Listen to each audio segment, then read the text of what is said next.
kembali lagi bersama kakak di sini. Nah, untuk hari ini kita akan belajar tentang kesetimbangan yang kedua. Kalau kemarin di kesetimbangan 1 kita membahas tentang pergeseran kesetimbangan, di kesetimbangan yang kedua ini nanti yang kita bahas adalah menentukan tetapan kesetimbangan atau nilai K, terus nanti menentukan arah reaksi. Nah, untuk menentukan arah reaksi nanti dari mana kita lihat. Nah, kalau dibilang nanti dia tetapan kesetimbangan, secara kualitatifnya ini menyatakan perbandingan konsentrasi zat pangkat dengan koefisiennya. Nah, kalau dibilang nanti di sini konsentrasi zat, berarti kita lihat konsentrasi dari si reaktan ataupun konsentrasi dari si produk. Atau bisa juga kita bilang perbandingan konsentrasi dari yang sebelah kanan dibandingkan dengan yang sebelah kiri. Nah, untuk tetapan kesetimbangan biasa disimbolkan dengan K nanti, di mana untuk tetapan kesetimbangan ini merupakan fungsi temperatur, berarti melihat dari suhunya nanti. Nah, kalau ditanya nanti bagaimana cara kita menentukan nilai tetapan kesetimbangan atau nilai K, misalnya kita pakai nanti persamaannya adalah produk pangkat koefisien dibagi reaktan pangkat koefisiennya. Nah, jadi harus kita tahu untuk menentukan tetapan kesetimbangan ini kan berbicara tentang setimbang. Jadi nanti menentukan nilai K ini harus kita pastikan dulu yang pertama dia harus dalam keadaan setimbang. Kalau belum dibuat dalam keadaan setimbang, pasti ada nanti kasih tahu dia di keadaan awal atau mula-mula. Makanya biasanya menentukan nilai tetapan kesetimbangan ini kita buatlah nanti reaksi mula-mula, bereaksi dan setimbang. Jadi nanti yang kita lihat untuk menentukan nilai K adalah dari keadaan setimbang. Nah, berikutnya kita masuk untuk jenis K atau tetapan kesetimbangan. Yang pertama disingkatlah dia Kc. Nah, untuk menentukan nilai Kc ini dilihat berdasarkan konsentrasi ataupun molaritas. Nah, yang kedua harus kita perhatikan wujudnya. Untuk menentukan nilai Kc, wujud yang kita gunakan itu adalah dua. Yang pertama adalah wujud gas, disimbolkan dengan G. Yang kedua adalah larutan, disimbolkan dengan aqualit atau Aki. Nah, ingat, untuk menentukan konsentrasi atau molaritas kita pakai persamaan mol per liter, atau bisa juga nanti gram per ml dikali 1000 per volume dalam satuan mililiter. Jadi kalau kita ganti dia ke persamaan K, misalnya kita tentukan nilai Kc pakai persamaan molaritas dari si produk pangkat koefisien per molaritas dari si reaktan pangkat koefisiennya. Oke, itu yang pertama. Yang kedua, jadi skala yang kedua tetapan kesetimbangan yang kedua adalah tekanan. Nah, kalau dibilang dia ada tekanan nanti disimbolkan lagi ya Kp. Jadi untuk menentukan nilai Kp kita harus lihat atau ditentukan nanti berdasarkan tekanan atau disimbolkan nanti dengan P. Nah, untuk menentukan nilai Kp, wujud yang digunakan nanti di sini hanya satu. Jadi wujud yang digunakan adalah wujud gas atau disimbolkan nanti dengan G. Nah, sebelum kita menentukan nilai Kp-nya, terlebih dahulu harus kita tentukan dulu tekanan dari masing-masing gasnya. Jadi kalau misalnya kita mau mencari nilai tekanan dari si X, atau bisa juga nanti nilai tekanan dari suatu gas itu, bisa kita pakai persamaan, misalnya menentukan tekanan dari si gas X, maka kita pakai persamaan mol dari si X dibagi dengan mol totalnya dikali dengan tekanan totalnya. Baru setelah ini bisa kita tentukan nanti nilai Kp-nya. Jadi nanti menentukan nilai Kp itu kita pakai persamaan tekanan dari si produk pangkat koefisiennya dibagi dengan tekanan dari si reaktan pangkat koefisiennya. Jadi ingat, untuk menentukan nilai Kc dan Kp itu yang pertama lihat dulu wujudnya, dan kedua lihat dia apa yang ditanya. Kalau Kc berdasarkan konsentrasi, kalau Kp berdasarkan tekanan. Nah, berikutnya bagaimana cara kita menentukan arah reaksi. Jadi nanti arah reaksi itu bisa aja dia ke arah kiri atau bisa aja dia ke arah kanan sesuai dengan konsep pergeseran kesetimbangan. Nah, untuk menentukan arah reaksi kita lihat dari perbandingan nilai Q terhadap nilai Kc-nya. Nah, untuk Q di sini menyatakan perbandingan konsentrasi zat-zat pada kesetimbangan mula-mula, berarti sebelum bereaksi dia. Itu dia. Nah, untuk menentukan arah reaksi ini nanti ada 3 ketentuannya. Yang pertama, kalau dia nanti nilai Q-nya lebih kecil daripada Kc, maka dia akan bergeser ke kanan.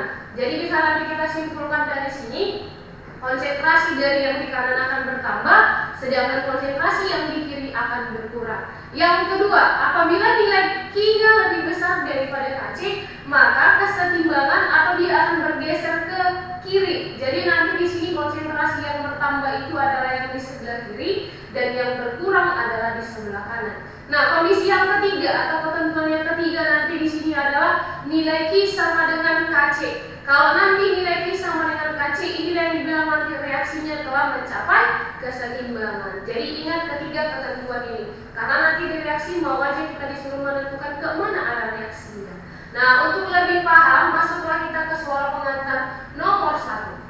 Untuk soal pengantar nomor 1 katanya untuk persamaan keseimbangan 2BaO2 solid setimbang menghasilkan 2BaO solid ditambah dengan O2 gas. Yang ditanya persamaan untuk menentukan nilai K-nya. Nah, menentukan nilai K atau tetapan keseimbangan ini kan tadi wujudnya harus kita perhatikan. Kalau dia Kc antara gas sama larutan, kalau dia Kp hanya gas saja. Kalau kita lihat dari persamaan ini ada dua wujudnya yang digunakan. Ada solid, ada gas. Berarti bisa kita simpulkan yang kita pakai hanya si gas saja. Nah, konsep tadi dari menentukan nilai K adalah produk pangkat koefisien per reaktan pangkat koefisien. Nah, untuk reaktannya tidak kita pakai karena dia solid. Untuk produknya hanya satu yang kita pakai, hanya CO2.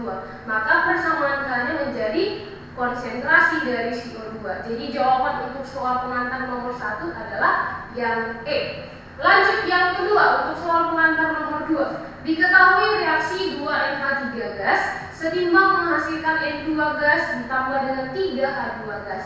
Nah, lalu katanya dalam keadaan setimbang diperolehlah si NH3 sebanyak 0,4 mol, si N2-nya 0,2 mol, si hidrogennya 0,1 mol dengan volume 1 liter. Yang ditanya berapakah nilai tetapan keseimbangannya. Kalau dari sini kita tinggal lihat Kc atau Kp yang dicari. Nah, ini dikasih tahu ada volume dengan mol, berarti ini berhubungan ke konsentrasi. Jadi yang kita cari adalah nilai Kc-nya. Berikutnya perhatikan wujudnya. Kalau kita menentukan nilai Kc tadi, yang kita pakai itu adalah wujud gas dan larutan. Kalau kita lihat dari reaksi ini semuanya berwujud gas, berarti semua kita pakai. Nah, kita pakai lagi ke persamaannya. Maka nilai Kc sama dengan konsentrasi dari produk pangkat koefisien dibagi konsentrasi dengan si reaktan pangkat koefisiennya. Dari reaksi ini kita tentukan reaktan dan produknya. Maka diperoleh persamaannya Kc sama dengan konsentrasi dari CN2 pangkat 1 dikali konsentrasi dari CH2 pangkat 3 dibagi dengan konsentrasi dari CNH3 pangkat 2. Tinggal kita masukkan nilainya. Nah, tadi sudah Kakak singgung di awal yang kita pakai dalam keadaan setimbang. Ini sudah setimbang, berarti tinggal kita masukkan saja. Ingat, konsentrasi tadi adalah mol per volume. Molnya sudah dikasih tahu, volumenya 1 liter. Kita masukkanlah nilainya, maka diperolehlah nilai Kc-nya sama dengan 1,25 kali 10 pangkat minus 3. Itu dia untuk soal pengantar nomor 2. Berikutnya, untuk soal pengantar nomor 3. Diketahui reaksi setimbang H2 gas ditambah I2 gas setimbang menghasilkan 2H gas. Nah, pada keadaan awal katanya si hidrogennya 0,2 mol dan si I2-nya sebesar 0,15 mol. Terus katanya pada saat kesetimbangan diperoleh si I2-nya sebesar 0,05 mol. Berarti kita simpulkan si I2-nya dalam keadaan setimbang adalah 0,05 mol. Yang dikasih tahu di sini dalam keadaan setimbang masih si I2-nya, berarti kita cari untuk si H2 dengan si Hi. Karena kebetulan di sini semua wujudnya gas, berarti untuk menentukan nilai Kc atau Kp semua kita pakai. Nah, kita pakailah mula-mula bereaksi setimbang. Kalau tadi si I2 setimbangnya 0,05, berarti kita ingat konsepnya. Setimbang itu dari mula-mula dikurang bereaksi, maka nilai si I2 adalah 0,1. Untuk mencari si H2 dengan si Hi, untuk bereaksinya pakai aja perbandingan koefisien. Maka untuk si hidrogen bereaksinya 0,1, si Hi bereaksinya 0,2. Kita cari setimbangnya, maka diperoleh hidrogen 0,1, si Hi-nya 0,2. Nah, katanya dari reaksi ini volumenya 1 liter dan ditanya tetapan kesetimbangannya. Kalau ada mol, ada volume, berarti ke konsentrasi. Terus wujudnya semua gas, berarti semua kita pakai. Jadi kita buat kepersamaan Kc-nya, produk pangkat koefisien, reaktan pangkat koefisien. Masukkanlah nilainya. Di produknya ada si Hi pangkat 2 dibagi dengan reaktannya ada si hidrogen dengan si iodin pangkat 1 masing-masing, masukkan nilainya, maka diperolehlah dia 8. Kembali lagi kakak ingatkan, ini dalam keadaan setimbang yang kita pakai. Oke, nah itu dia untuk soal pengantar nomor 3.